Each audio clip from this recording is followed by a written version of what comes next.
My name is Christian Basil. Years ago, I had an idea. I got myself a TARDIS.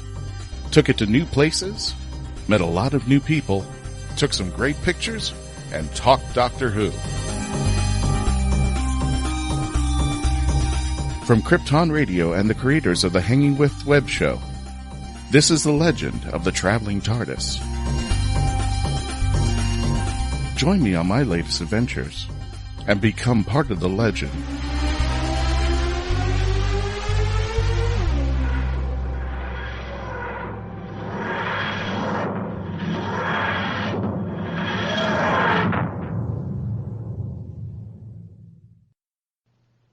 And welcome, ladies and gentlemen, to another edition of the Legend of the Traveling TARDIS radio show, where you're listening to us on iTunes, iHeart, Spotify, Spreaker, wherever in the Hooniverse that you're listening to us. We welcome you back. And for those of you who are just joining us, some of you may be just joining us from MegaCon, we welcome you to this episode. And this is going to be a fun episode. This question has been kicking in my head forever, and I'm like, I really wanted to do this. I've been teasing it every once in a while, especially going around to certain theme parks. But the question I'm going to have for this episode, does Doctor Who deserve an attraction? Now, I'm leaving that vaguely, that we can discuss it a little bit about that, because I don't want to pigeonhole where the Doctor might end up, or how the Doctor is going to be represented in an entertainment venue. So we're going to be exploring those things throughout this episode. But I don't want to do this alone, so I've got two wonderful guys out here. You probably know them, and I'm going to say this wrong. I am so sorry. Husbands Talking... What's the title of the show? More or less. Husbands Talking More or Less. You got to check them out.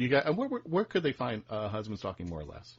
You can find all of our amazing shows over on the Cage Club Network at cageclub.me, where we make Husbands Talking More or Less X's for Podcast, which is a historical look at comics as they slowly became more aware of social needs and the X-Men in particular, though there's a bunch of Thor and Spider-Man, as well as a pop music podcast. Cage Club's got a little bit of everything, and they let us do kind of whatever we want, which is for better or for worse, I think. It's pretty dangerous, to be honest, but we love it.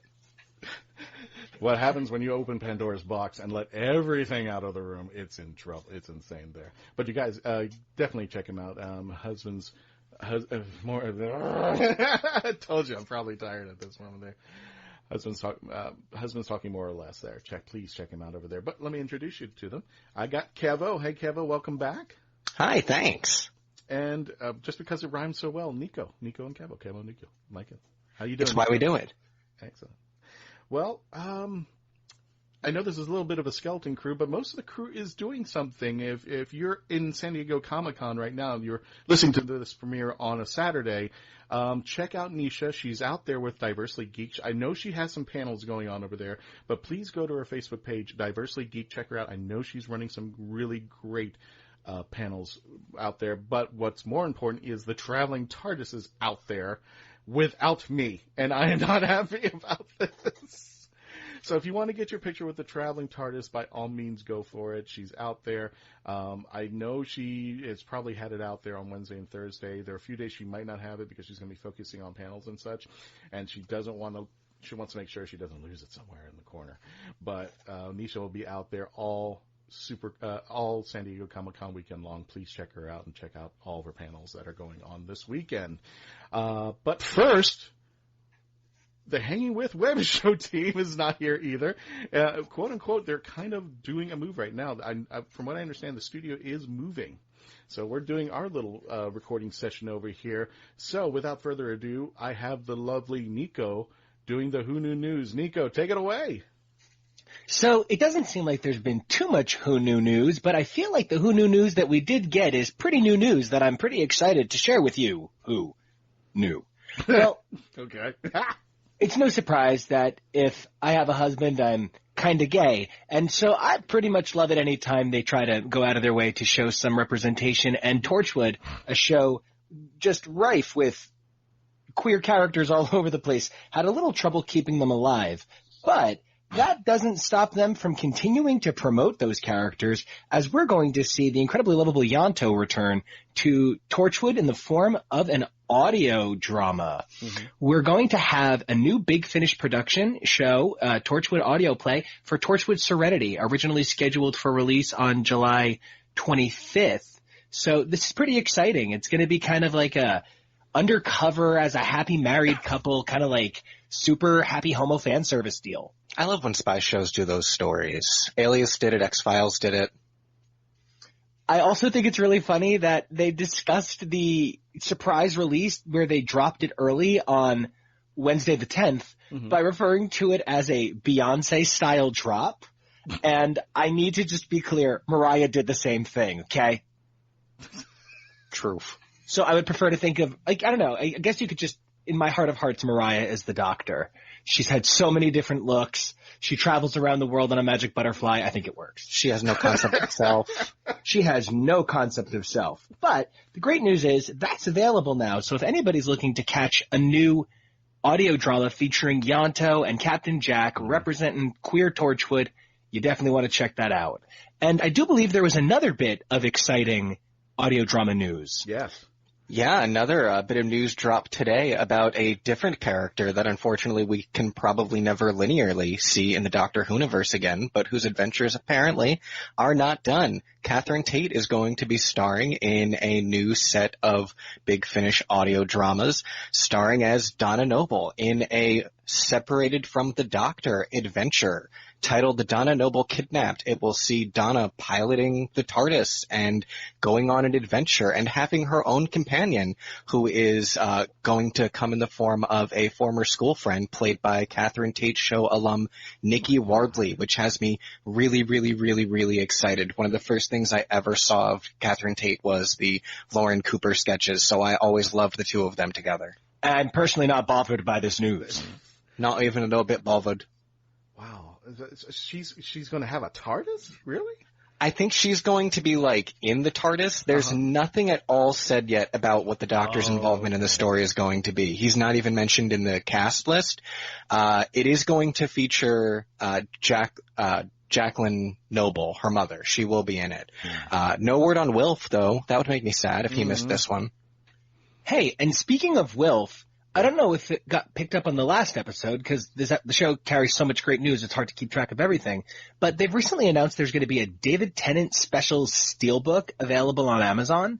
This thing has gorgeous art. Now, I don't know if you're somebody who gets super into steelbooks. I know personally I don't, but the guy who owns, runs, manages, edits, produces my podcasts over on Cage Club, Joey collects steelbooks, and I think they have a really cool look. And if you're somebody who's into collecting high-quality art-based DVD and Blu-ray box sets, this one's pretty nice. It also has a couple of really interesting bonus features. So it's got all the specials that Ken did that year. It's got the Next Doctor, Planet of the Dead, The Waters of Mars, and both End of Times.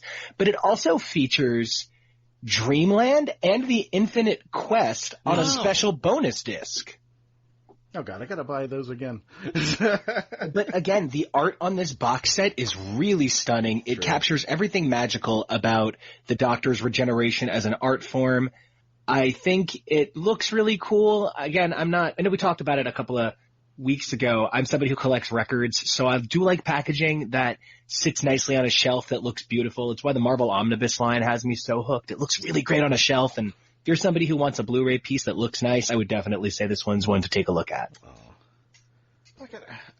You going back to Big Finish, and I think happy birthday Big Finish. I don't know if it's coming up recently. I think they're celebrating their 20th anniversary since they premiered with Doctor Who. I believe it's the 20th and 21st, and they're doing a 20-hour live stream for 20 years on the 20th and 21st. I love it. And where are they doing the live stream? Do we know offhand, by any chance? It's going to be over on YouTube. It's called The Legacy of Time. That's right. It's going to feature more than 20 episodes of Big Finish, featuring doctors like David Tennant and Tom Baker, Peter Davidson, Colin Baker, Sylvester McCoy, Paul McGann, and David Bradley, among many others. Mm-hmm. It's really exciting. This is going to celebrate their 20th anniversary since their first production, The Sirens of Time, which debuted back in 1999. They also have confirmed that they will be running Doctor Who Big Finish audios until at least 2023, adding to their over 850 titles. So this is very exciting. Not to mention there's going to be a live stream and a chat along. So they're really trying to do their best. I think it's really exciting.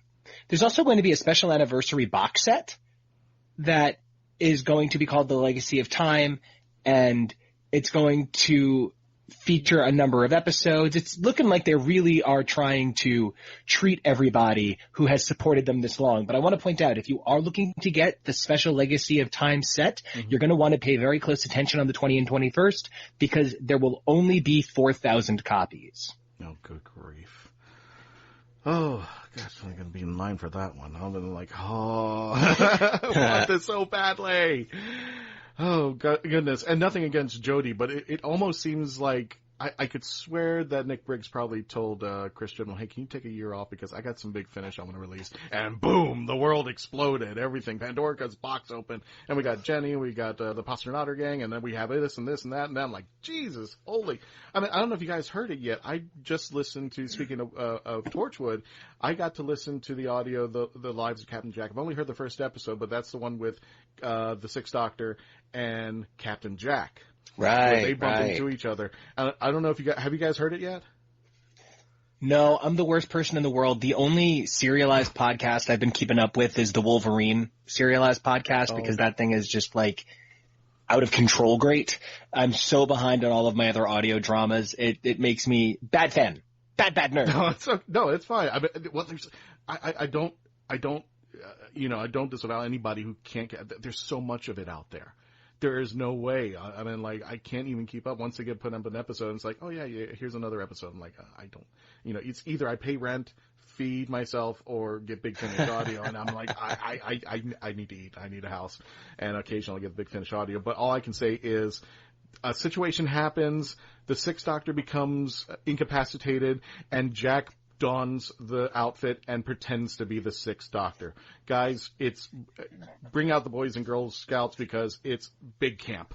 Nice. He's just pretending to be the Sixth Doctor, and you know how the Sixth Doctor can be. Just put Jack in that role, and just like, oh my God, it's just too funny, especially when the Doctor kind of finds out that he's been pretending to be him and scolds him in the TARDIS. A little bit of a spoiler alert. It's just like, oh my God, their interaction is hysterical. I really wish everybody would get a chance to say that over there.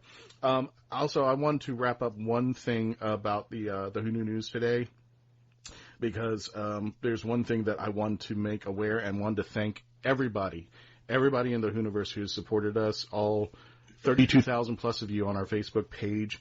We have been narrowed down to two entries for the Spacey Awards for the social, I gotta read this right, the social media providers, and we are one of the two. And guess who the other one is? The Hanging With Web show. So it's kind of like brother against brother. It's just like, yeah, I hope one of us wins eventually, but we hope it's us. So I want to thank everybody out there who has supported us and has supported us over the time in the short time that we've been here. Speaking of support, folks, we're going to be going to commercial break. When we come back, we're going to be talking about Doctor Who, The Ride, or whatever attraction comes to our minds. But I want to hear what Nico and Kevo have to say about this when we return. Stay tuned and become part of the legend. Who's who? What's hot and what's not? 2019 saw some amazing new creative talents, and now you can peek behind the scenes at the hottest indie creative artists in this year's edition of 25 Hottest Indie Authors, Artist Advocates 2019 magazine. Published by the renowned And I Thought Ladies, this is a one-of-a-kind look into the brightest rising stars in the creative universe. Get yours today at magcloud.com and at andwethought.com. See Sigiltonan's Hyland solution on Amazon.com. Niall McGeehan needs the Lady Catherine Ruthven's dowry to relieve his client's crushing debt, but has no intention of giving her his heart. With the husband who does not want to be married and believes all women are deceitful, Lady Catherine must forfeit everything into the bargain. Can Catherine mend Niall's cynical heart before the treachery of others destroys them both? Hyland Solution by best-selling author Cece Giltinan, available on Amazon.com. This is Cosplay Michael with the Hanging with Love Show. I want to tell you about my friends at Embellis Effects in Orlando, Florida. They've got makeup, costumes, and props for all of your costume needs. And the team at Embellis Effects is helpful and friendly. Embellis Effects is one of my favorite places, and I know it will be yours too. I'll see you there. Or go to embelliseffects.com. And remember, cosplay is for everyone. From authors Julie Morgan and Grayson Miller, and out of the great city of New Orleans emerges a detective tale to devour.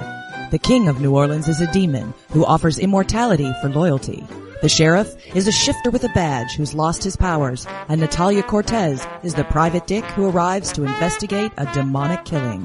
The rest is waiting to be uncovered by you. This dick is looking for a demon fuck.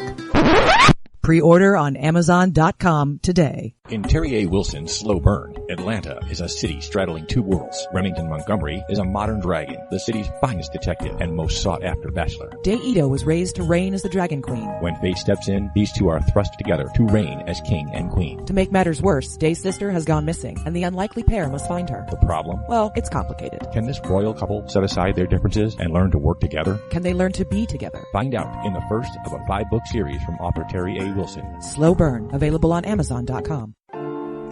Mature and curvaceous Juliana faces the consequences of having two online lovers, the insanely jealous Aaron and the kind, sexy silver fox Bobby. To make her life more complicated, she must weather the wrath of her husband Rocco, who has discovered his suspicion and uncovers a deep, dark secret. And there are more secrets to uncover. Will these secrets come out? Can Juliana survive this tsunami of impossible situations? Will she be able to rebuild the life she once had? Or will the burden of the past prove too much? Is there even a happily ever after in her future? Read what happens when you pick up your copy of With All of Me Too today from JoannesBooks.com or Amazon.com.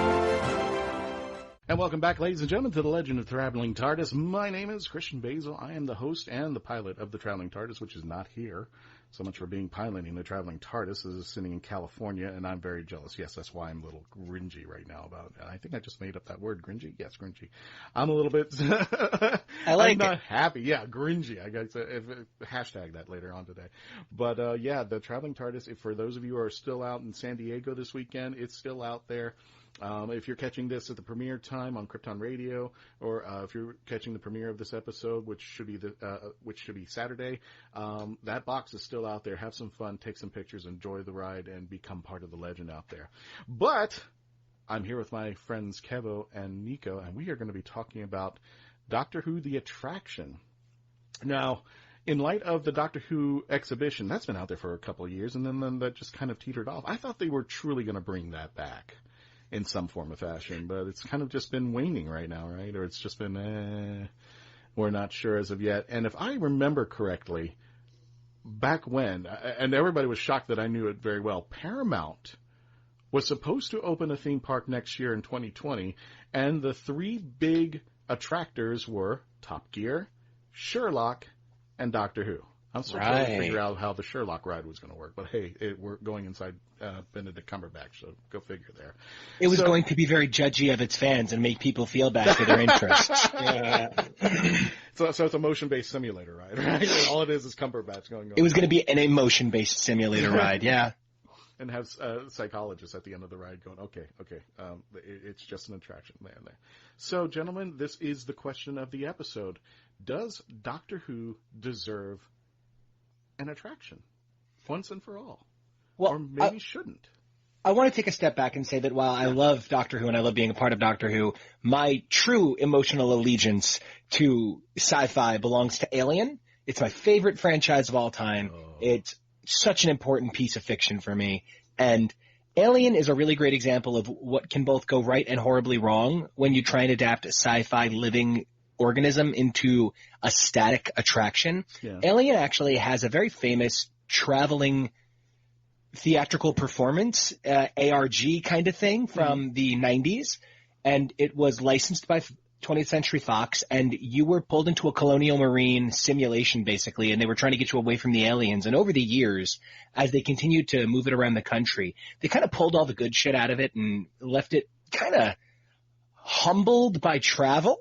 Mm-hmm. It wasn't too much later that Disney attempted to build an attraction for it called the Alien Encounter, which was ultimately so frightening they pulled Alien out of it and came up with a very similar but somewhat less scary Alien. Ultimately, that attraction was still deemed too frightening and was turned into Stitch's Great Escape, which the only frightening thing there was the quality.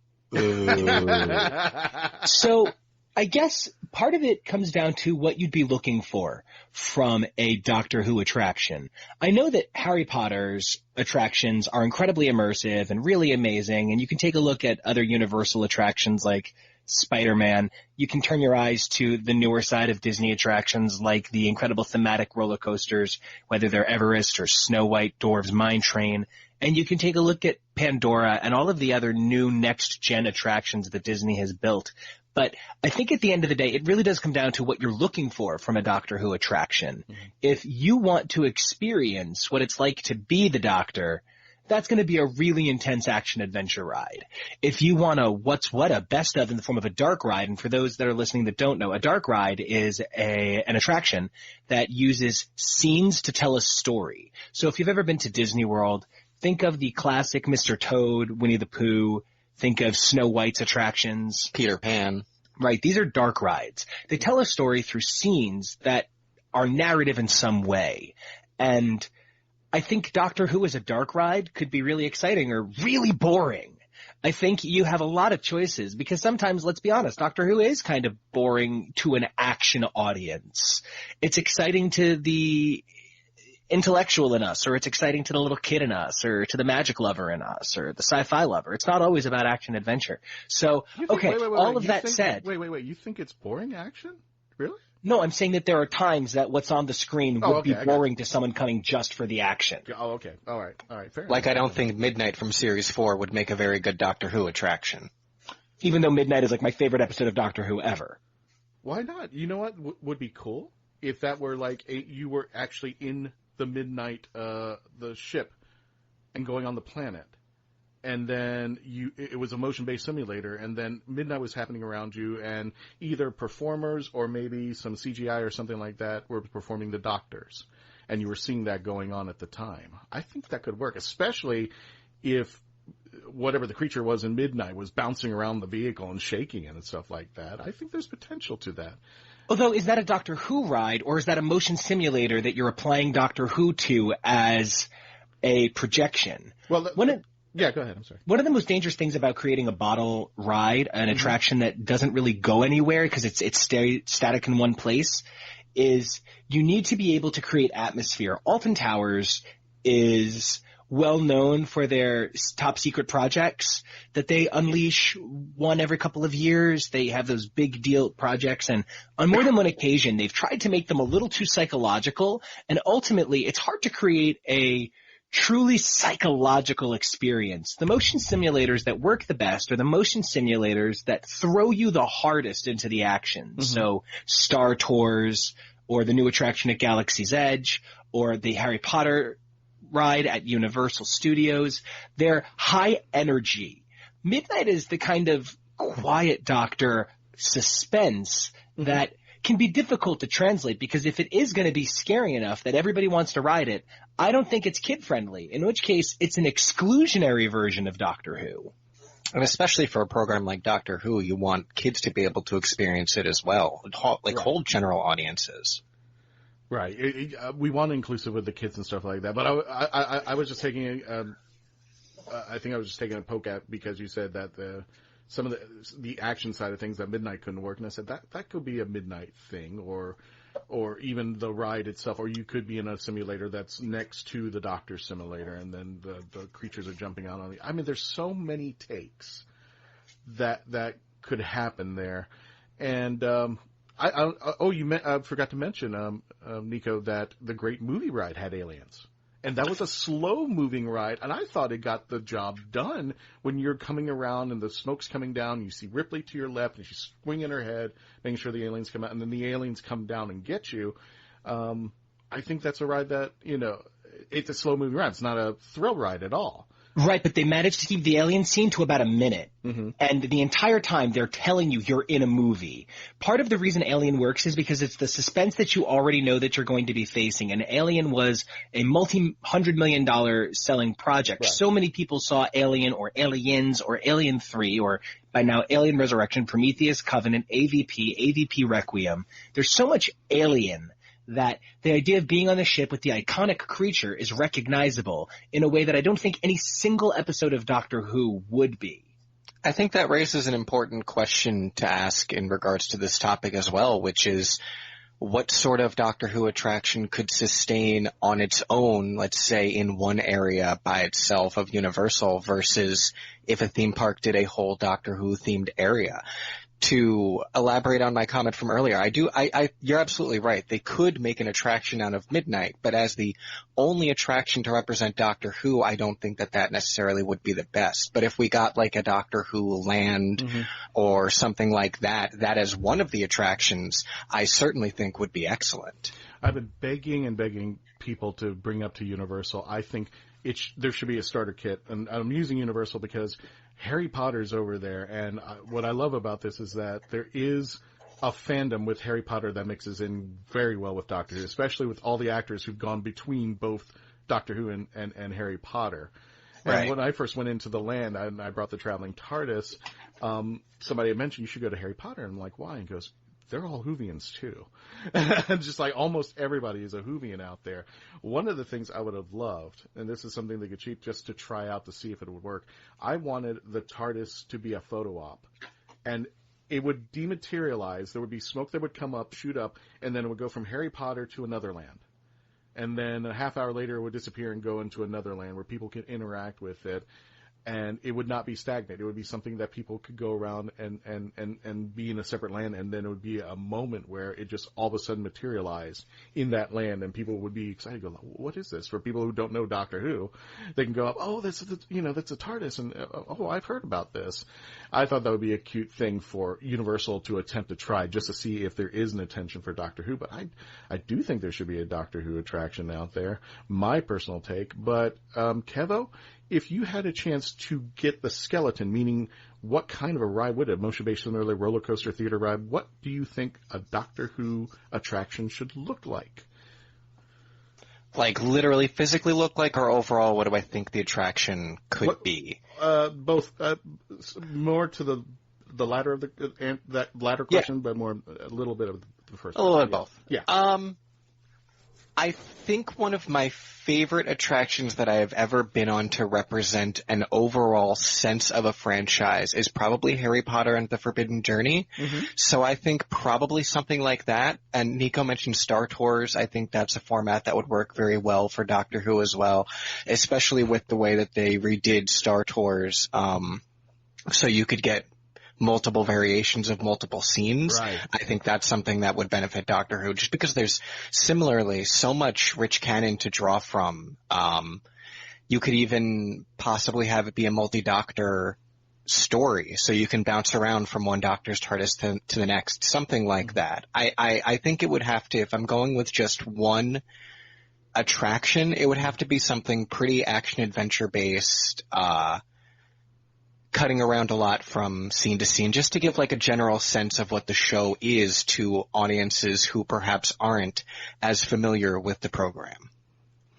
I also think too, Nico, on this, when we were mentioning Star Tours, one of the things, but the only thing is, what I have a negative side of this is that it just seems like we're copying. But one of the things I like about the Star Tours now with the new motion-based simulator and the screens, I can have, in the world of Doctor Who, I can have one episode be Daleks, I can have one episode be Cybermen, then fighting the Centaurans, or fighting the, we can bring up different, or the Jadoon, we could have different types of monsters and go to visit their planets, and the Doctor could be getting something, or rescuing someone, or doing something to fix something. But I also do love the idea that, it would be great if you could choose your own Doctor. if you have a favorite doctor, you say, well, I'm going to press the Jody button, or I'm going to press the David Tennant button, or I'm going to press the Pertwee. You can actually get an interactive, and the voice could come on, and the doctor could be talking to you as that particular doctor, even War Doctor, something like that. So what do you think on that side, Nico? I think it comes down to budget, accessibility, availability, recognizability, and brand maintenance, because that's really, at the end of the day, what makes managing a theme park using IPs or separate intellectual properties not owned by the parent company tricky. I actually love the idea of the TARDIS disappearing and rematerializing all over the park, especially with something in Disney World like Sorcerers of the Magic Kingdom, which is an interactive card-based kind of magical ARG. You get to interact with the physical structures of the park and do magic against villains and be the sorcerer and save the day. I think something like that would work really well with Doctor Who. But the problem is the idea of a TARDIS that could bounce around the park to be at Universal or Disney's or SeaWorld's level, you're looking at easily a $20 million buy-in just for this testable concept. One of the things that makes Doctor Who so amazing and so connectable is the incredible breadth of topic that Doctor Who itself can cover, as well as the things that Doctor Who can represent. Doctor Who is never just one thing to everybody. It's a million things to a million bodies. Right. And that's the magic of Doctor Who. One of the reasons that Star Wars was able to be copied over into Star Tours is because at the time they did so, there were 3 films and the holiday specials. Sure, there was the expanded universe to some extent with novels and comics, but really there was the 3 movies and you kind of maybe heard about the holiday special. Right. And there was, for the adaptation of Harry Potter, 8 movies, 7 books, and between the 2 of them, they represent a static 10 years. Even if you like the younger side of Harry Potter or the older side of Harry Potter, it's just how scary the bad guy that's going to try and kill you is. Is it a big scary spider, or is it essentially magical, Pol Pot? So it gets a little bit more complicated in that way. With Doctor Who, I feel like you would need unique experiences that better reflect the Doctors. I don't know, outside of a kind of like Day of the Doctor, Time of the Doctor, Super Doctor, Mega Doctor, look at all the Doctors on a giant screen, Doctor, Adventure Doctor, Hulkbuster Doctor. Yeah, I think outside of all of the Doctors' TARDIS lions coming together and forming Voltardis, I think we are in a place where you would need a 9-10 adventure kind of like to itself.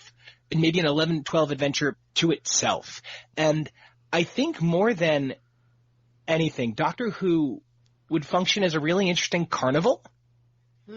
If you were to accept that Doctor Who as a property is too extravagant and expensive inherently to properly be turned into a theme park without spending the $2 billion that Disney spent on Tokyo Disney Sea, or without spending the $1 billion that was spent on Harry Potter Land. If you want to capture that magic, I feel like use the idea of the Victorian Carnival and the fact that Doctor Who is a time travel show, and have some sort of confluence of time, some kind of TARDIS concordance, where a bunch of TARDISes have all materialized in the same place, bringing elements of that Doctor with them. By keeping it to a carnival or a Victorian carnival, you're able to modify the cost and keep it in a reasonable ballpark. But at the end of the day, I would never want to see Doctor Who translated into a theme park with anything but the delicacy and love that the material is handled with on television. So the idea of putting it in a static motion stimulator when the Doctor itself is such an organic, living, dynamic creature just seems like a shame to me. Speaking of dynamic creatures, we're on a hard break. We'll be returned. I had no other segue better. When we return, we're going to continue our discussion with Doctor Who, the ride, or the theme park, or the land. When we return, please continue to listen, stay put, and continue to become part of the legend. Famous Faces and Funnies in Melbourne, Florida is leading the way in pop culture fun. From comic books and graphic novels to Funko Pops and collector's items, Famous Faces and Funnies has it all. Rick Shea and the professional team at Famous Faces and Funnies are friendly and knowledgeable. Whether you're looking for toys, props, collector treasures, or a new comic book, Famous Faces and Funnies is your one-stop shop. To find Famous Faces and Funnies on Facebook and Twitter, just type at FFF Comics. The Gift from best-selling author C.C. Giltinan. An immortal spirit offers Cassie Calloway, a modern American heiress, the opportunity to spend 60 days in another time as another person, and the free-spirited college student jumps at the chance. In 14th century Scotland, Tavish Ranald must marry. It is his duty. Can he marry Claire Morrison when another lass holds his heart? When Cassie awakens as Claire, her new problem is Tavish. Join Cassie and Tavish as they embark on the adventure of a lifetime. In The Gift, best-selling author C.C. Giltinan's Pocket Watch Chronicles on Amazon.com. From author Sherry Rensler comes the Evening Bower series, a prophecy from the lost city of Atlantis, a pairing whose union will change the future. Magical creatures, prophecy, destiny, and love collide in a new kind of romance. It's Sherry Rensler's Evening Bower series, a haunting and compelling tale pulled from humanity's lost histories. Begin the adventure with time and blood on Amazon.com today. Forever is only the beginning. From author J.C. Lane comes Playing in Tune. As Mitch and Jess set about putting their lives back together, each of them is dealing with their own issues. Life marches on, and Peach Buzz Studios is abuzz with fans coming and going. Mitch continues to record his new album. Brett and Jess's new label, Crash and Burn Records, is about to debut. How will the aftermath of their ordeal impact their relationship? Can their love carry them through anything? Pre-order Playing in Tune by J.C. Lane, book 3 of the Back on Track series, on Amazon today. Alien invaders enslave Earth. Unleashing hunters into the ruin wastes. One young survivor struggles to elude their monsters, clinging to hope. When he's stolen off the planet by a sarcastic Starship AI, they pit their uneasy alliance against a treacherous galaxy. Explore a whole new verse of barbarism and betrayal. Wonder and adventure. In the Scion series by Michael J. Allen. Beginning with Book 1, Scion Conquered Earth. Available in print, ebook, and audio on Amazon.com. And ladies and gentlemen, thank you for staying with us here at the Legend of the Traveling Tardis radio show. My name's Christian. My friends Nico and Kevin are here. We're talking Doctor Who theme park, Doctor Who attractions, possibly Doctor Who land, whatever. I mean, I think I speak for the three of us. If we could have an actual theme park by Doctor Who, we would be ecstatic. We would go there. We'd probably work there as well. So I would definitely go with a discount. Yeah, depending on where it is. Exactly. It'd be here in Florida. Definitely. Have to be. Because I'm selfish and I want a Doctor Who attraction here at Universal Studios. But speaking of which, and I'm just throwing this in here because Halloween Horror Night's coming up.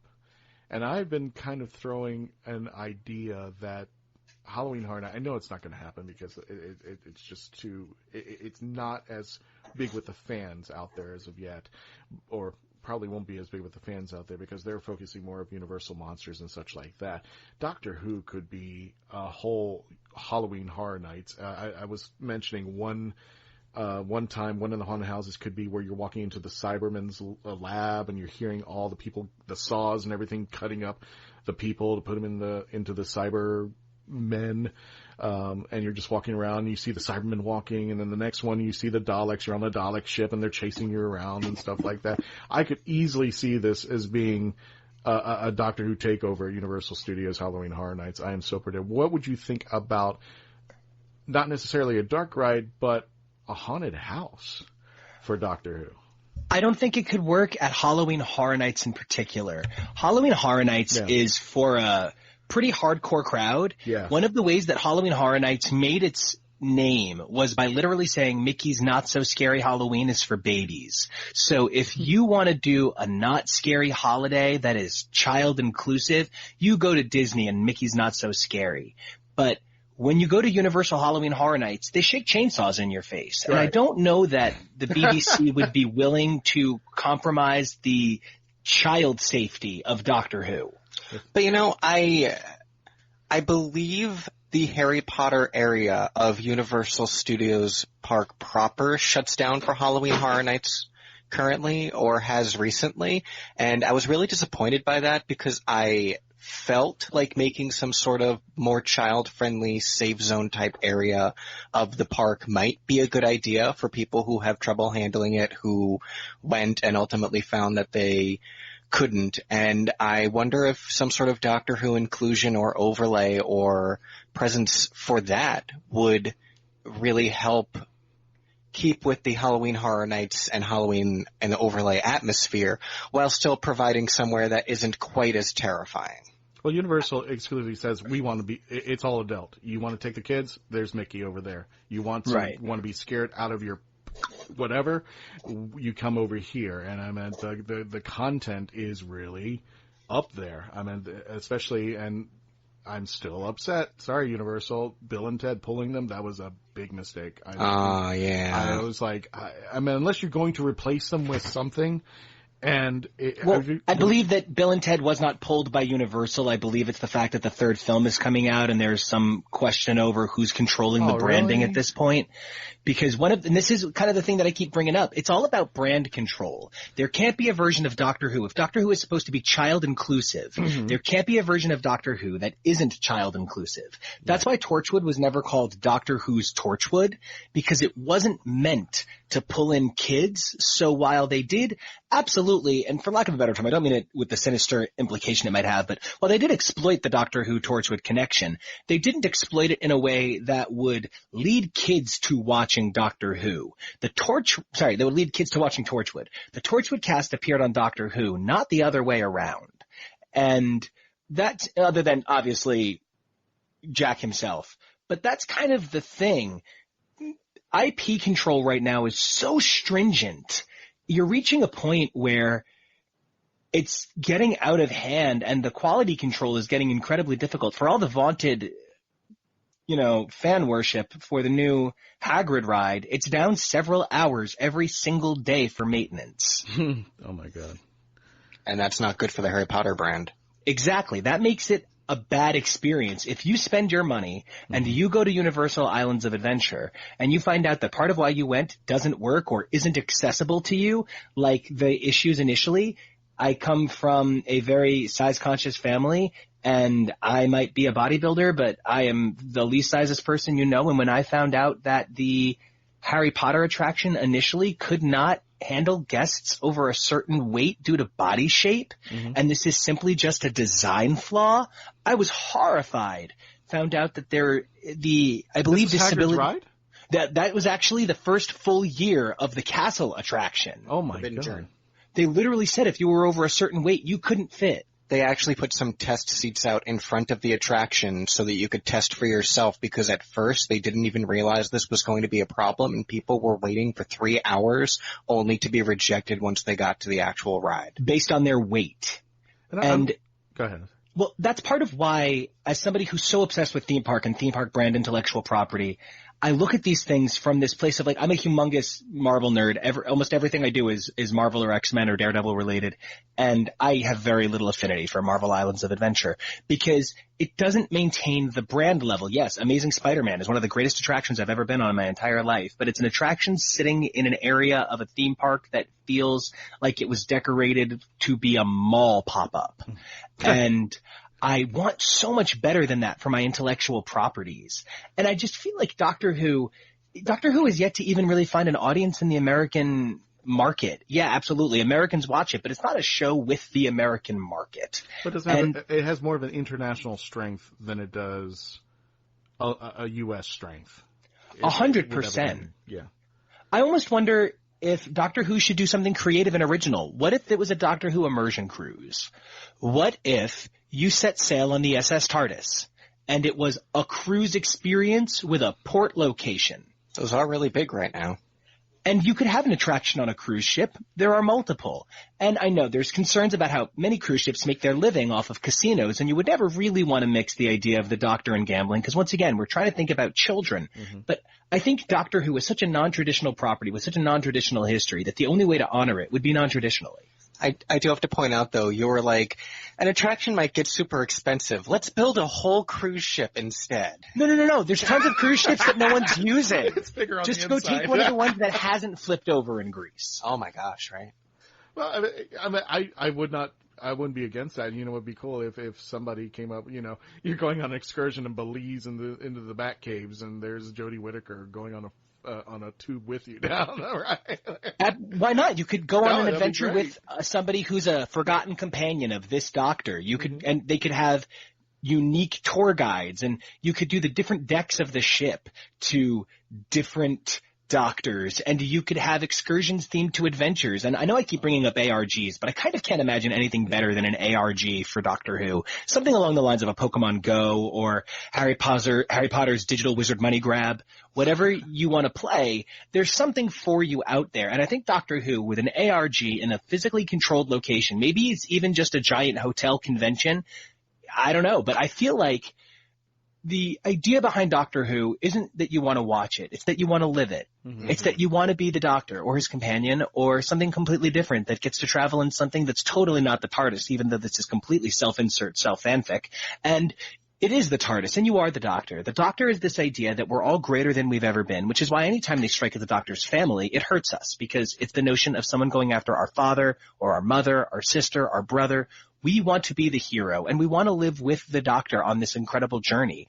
The idea that a Doctor Who theme park would do anything less than give every child and adult the opportunity to don their own Doctor costume and grab their own Sonic for the first time, it would just be an insult to a show whose legacy is telling everyone they can. Wow. I see what you're saying there. And yeah, I love a cruise ship idea. Didn't think about it. So Carnival and all those big guys, come on.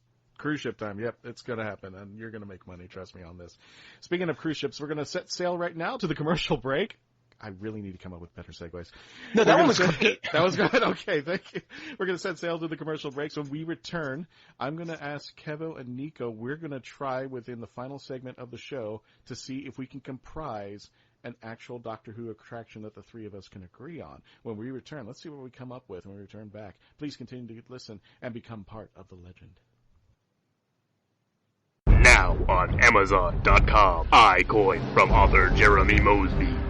It's an alternate reality, and the leader of the planet iCoin is none other than Benjamin Franklin. When corrupt officials threaten not only iCoin but the Earth as well, an unlikely chosen one, Jeremy, must face dark foes to save the Earth and iCoin alike. Author Jeremy Mosby takes readers on a superhero's adventure through this compelling and imaginative alternate universe. Get iCoin on Amazon.com today.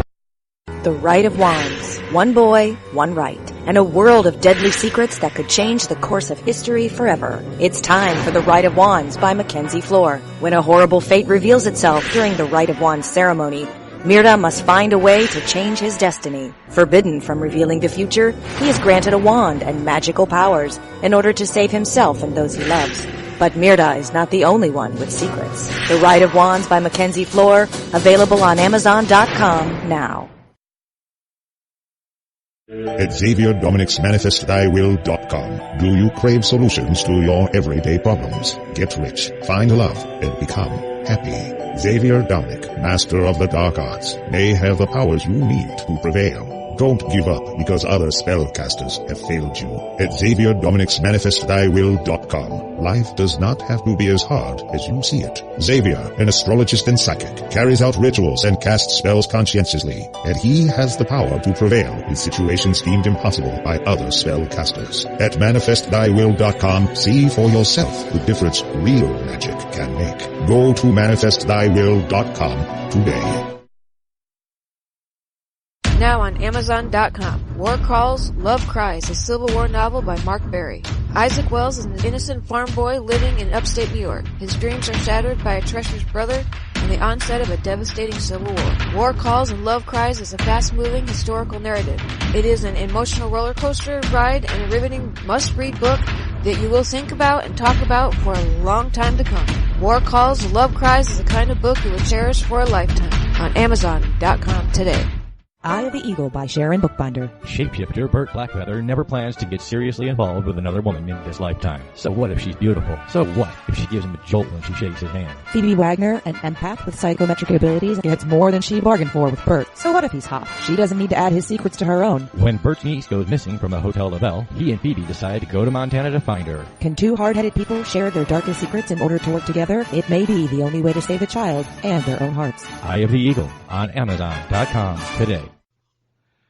And welcome back, ladies and gentlemen, to the final segment of this episode of The Legend of the Traveling Tardis, where the question is, does Doctor Who deserve an attraction of some kind? We noticed that I haven't put ride or theater show or anything like that, an attraction. And so far, we've put her on a cruise ship, we put them in an emotion-based simulator, we took them into Universal and Disney and everything of that nature. So, gentlemen, I'm going to go into specific questions, and let's see if we can come to a consensus. Who should own it? Do you think Disney would do a good job? Universal? Hey, SeaWorld? Six Flags? Or should this be one that BBC goes, you know what, we're going to go on our own and do this? Who do you think would actually honor the show in principle by building an attraction? If it can't be someone like Norwegian Cruise Lines doing our really cool Dr. Cruise idea. Dr. Cruise, the Who's Cruise. Oh, the Who's Cruise, yes. So if we can't get our Who's Cruise, then I think I would want it to be Alton Towers. Alton Towers is a major British theme park owned by the Merlin Group. I believe it was first founded as a public park area in like 1840, and then it was rebranded a theme park in like 1980 or something. And it started out as an idea to utilize space in the UK and generate revenue and use an already thriving recreational community, and it's turned into such an incredible industry, and it's so famous for its cutting-edge design and putting the money that attractions need into them and redeveloping things that I feel like Alton Towers makes a very – and they also have had a number of partnerships with the BBC before. So I feel like if we're not getting the Who's Cruise, I'm going to park my TARDIS at Alton Towers. Kevo, who should own – the ride, or who should own the attraction? Who do you think would be best at the attraction there? Well, if I want to be selfish and unrealistic, I would say Disney, because I would ask Disney to do anything because of how much I trust them. If I want to be selfish and realistic, I would say Universal, because they would probably be more likely to do it than Disney, but I'd rather them not. But I think I'd ultimately have to agree with Nico and let this attraction be built in the Doctor's own adopted homeland. I think it's pretty fair to want it over in Alton Towers. I don't know how much that would limit exactly what you can do with attraction because of weather limitations or whatnot, but you know, all of his facts are pretty much correct, all those things about Alton Towers, and they are the second most visited theme park in the UK after their Legoland. So it's probably where it would end up if they ended up doing anything, just realistically at least. See, I'm selfish. I live in Orlando. I want it to be at Universal Studios because I think a lot of the fan base who go to Universal also are very, especially the Harry Potter team. The Harry Potter, the Potterheads? Is that what they call them? Potheads? No, Potterheads. Potterheads. Potterheads. Yeah. Sorry, didn't mean to offend. Okay, but yeah, the Potterheads know about Doctor Who. I think Universal would give it more of its due, and it's not again. If Disney were to open it up, I would be ecstatic, but I would think they would kind of Mickey-ize it. And I think, if I'm not mistaken, when they were trying to, there was what I heard through the grapevine, that J.K. Rowling was looking to possibly putting Harry Potter in Disney, and Disney wanted to Mickey-ize it, which, for a better term, which is to kind of put more Mickey Mouse into it. No, not exactly. Okay, please correct me. Like I said, it's more that she said that she would not have her Harry Potter attraction at a place where it wasn't given its own castle, and Disney said, we're not about to build you a bigger castle behind our castle. Okay. And she was like, well, if you're not going to give me that, then I need total control over it and need to be able to adjust it to canon as it goes. Wow. And they were like, no, we have a brand that we need control and maintenance over. And Disney believed that there was no way that they would ever walk away from her. And ultimately they did create the Universal monster that is Harry Potter, the Wizarding World. But one of the things is that if you've been to the Wizarding World, those shops are so small it's hard to breathe. And it's because she had so much creative control and made all of these insistences and said, this has to be like this has to be like that. And it was a nightmare when they first opened. That's why there's so many differences between Diagon Alley and Hogsmeade in terms of shape and guest flow. Because she's a genius who wrote an incredible piece of Tolkien-esque magic. And I mean Tolkien-esque magic in a really good way. I don't mean that offensively, like, oh, she stole it. No. Every white person writes Tolkien magic. And I think she wrote something really beautiful, but that doesn't necessarily make her an Imagineer. I was actually going to say a social engineer. That doesn't make her somebody who's responsible for understanding guest flow, spending patterns, etc. And that's the biggest thing I have on concerns with theme parks, when they kind of go for, I guess for the better term, of the aesthetic, and they forget the guest. And I won't say which theme park, because I don't want to put them under the dirt, but I meant there's a certain theme park here in Florida that did their ground for aesthetic, and it's kind of cute and everything. But if you're somebody that has to push a stroller or a wheelchair or an electric wheelchair on this particular cement, you're going, I'm just like, did anybody think of this? That people actually have to walk, have to roll, have to go on this pavement, and then all they're going to do is blah, blah, blah, blah, blah, blah, blah. And I said, I think after a while they're going to think, you know what, I don't need a masseuse. I'm all shaken up right now. It's to me, and that was my biggest concern, because I don't mind Disney doing it, but I meant there's been the question about what they've done with Galaxy's Edge. And the way it's being handled over at Disneyland. And I'm worried that it's like, I want them to think about the experience first, meaning that everybody can endure it. And like you said, the ride over at Harry Potter's, because you were too big enough. Well, I meant, nobody thought guests come in different sizes. They come in different ranges. You have to appeal to them. And there are a lot. And unfortunately, we are kind of a fatty society. Some people, do have a little bit of weight gain. You have to think this through. And it's not very popular, but you still got to think it through. That these accessibility, Accessibility. Thank you for that term. That's a word I could not pop in my head all of a sudden. But yes, I think the person who just happens to be a little bit chubby should have a great experience as somebody who is healthy. Their geekdom should not be because of their weight. And I think that is a testament to people who build the rides to think about that. Your guests come in different sizes, and you should be able to adapt to it, especially with the technology today. But that's my take on it. I'm just, that's my biggest concern, is that that a lot of the theme parks do it for aesthetics, and they forget the guest or the experience. And you get that thing where, if you go over to, not Diagon Alley, but the location over, Hogsmeade, over at, Islands of Adventure. When I first went into the stores, I'm like, did anybody think that this place will get crowded? I'm like, I'm standing in one place and I'm already. I remember when it first opened, you had to wait in line to be able to enter the store, sometimes for like an hour, because it would have overcrowded otherwise. Yeah, just to get into the store. Are you kidding me? Nobody thought about that? And I was like, JK, there's some things you might want to surrender to somebody who has experience, and you are a great writer. You don't build theme parks. And I know what you were trying to aim for, but you got to realize that people come in, they're sweaty, they're hot, they need air conditioning, they need water, and they need a place to roam around in. And if you have a big enough store which is comfortable to do it in, that's fine. And also the wand shop is like horrendously huge and has that thing where you can go in the back and you get the wand chooses you. Mm-hmm. I'm like, can you move the store a little? Can you put more space in the stores back there? But you can do the little wand choosing thing out front or something like that. But that is my concern. What would be your concerns about any of these guys picking up Doctor Who and making it into an attraction? Well, you brought up a really excellent point in terms of J.K. Rowling is an amazing writer, but she's not a theme park engineer. That's my biggest concern, is with Doctor Who being such an independent IP, it's just a fear of where it's going to end up and who's going to be taking care of it there. Unless it's like a Doctor Who theme park all itself, where obviously the goal is to make sure to maintain the integrity of the brand overall, you're really in danger of it being cast adrift as an orphan and at the mercy of, like you said, you would love it if it could be in Florida because that's where you live, but that's going to be so far from where it actually is filmed and where most of the people who take care of it are. And frankly, that's where all those American leaks kept coming from too, if you'll remember.